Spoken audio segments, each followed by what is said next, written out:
Hello everyone, welcome to today's presentation. I'm excited to have you here. Today we'll be exploring episode 30. This is our very first slide, or the cover slide.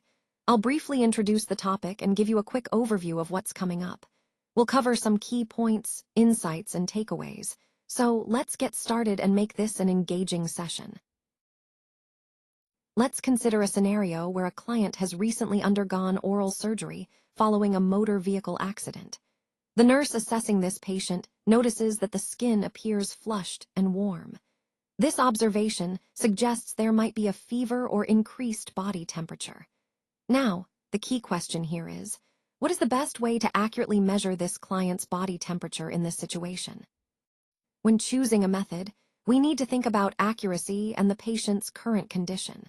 For example, oral temperature measurement is common and usually reliable. But in this case, since the patient had oral surgery, that might cause some discomfort or risk of contamination. Axillary temperature measurement, placing the thermometer under the arm, is less invasive, but can sometimes be less accurate, especially when we need precise readings in critical situations.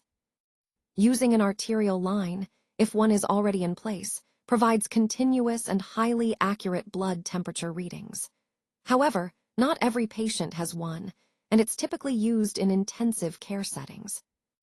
Finally, rectal temperature measurement offers a more accurate reflection of core body temperature, especially in cases where precise assessment is crucial, like when a client shows signs of fever or infection. So, connecting this to the overall theme of effective patient assessment, choosing the right method is essential for proper diagnosis and management. In this scenario, considering the recent oral surgery and the need for accuracy, rectal temperature measurement would likely be the most appropriate method to obtain an accurate core temperature.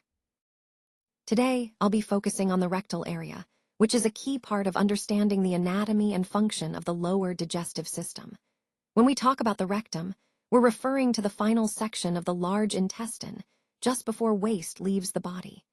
It's important because it acts as a temporary storage site for feces, helping regulate bowel movements. The rectum also has a role in sensing stool presence, which triggers the urge to defecate. Understanding this area is crucial because many conditions, such as hemorrhoids or rectal cancers, directly involve the rectum. Recognizing its structure and function helps us better appreciate how the entire digestive process works and guides us in diagnosing and treating related issues effectively. Since the client has recently had oral surgery, we need to avoid using the oral route for temperature measurement. This is important because the surgical site is compromised, and using the mouth could cause discomfort or interfere with healing. When the skin appears flushed and feels warm, it's a sign that the client might have a fever or an elevated body temperature. In such cases, getting an accurate core temperature is crucial for proper assessment and care. Rectal temperature measurement provides the most accurate reading in this situation because it reflects the core body temperature more reliably, especially when other routes might be unreliable due to skin temperature changes or external factors. To put it simply, in cases like this, choosing the right method is about accuracy and safety. Rectal temperature measurement ensures we get a true picture of the client's core temperature, which is vital for making informed clinical decisions. Now, let's talk about some of the methods that are not ideal for temperature measurement in certain situations.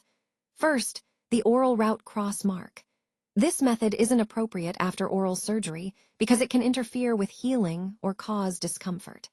Plus, the accuracy might be compromised if the patient has recently eaten or drunk something hot or cold. Next, the axillary route cross mark.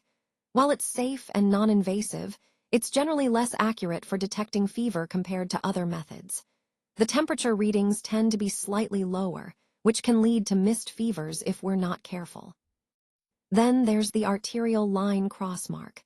This method is typically reserved for critical care settings, where precise blood pressure monitoring is necessary and isn't used for routine temperature checks. It's invasive and not practical for everyday use. So, understanding why these options are unsuitable helps us focus on the most accurate and appropriate methods for different clinical scenarios.